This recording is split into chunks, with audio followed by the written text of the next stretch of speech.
Beginner po kayo is kailangan nyo pong i-connect tong kamay at saka ito.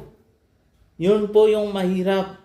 Pero sa pang-araw-araw na pagpapractice nyo is masasanay po kayo. Kasi pag actual na po, kanta na po, for example, ang tupa niya is A, tsaka E minor at tsaka A minor. So pag beginners po kayo, wala po kayong experience, mahirap po.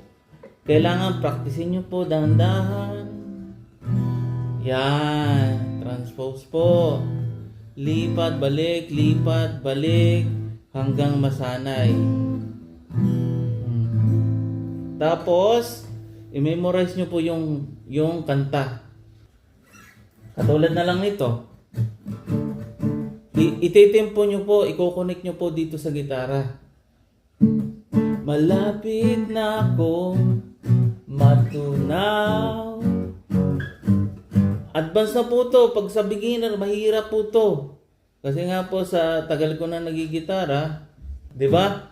Nakakonect yung boses ko sa gitara. Malapit na akong matunaw.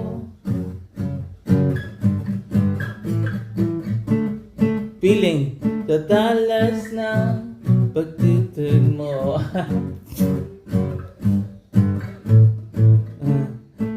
Digan pa akong yung feelings nyo po, i-apply nyo po dito sa gitara. It's not about yung kampo personality nyo, ikon nyo po. Para bang yung energy, kailangan nyo pong i-connect sa gitara.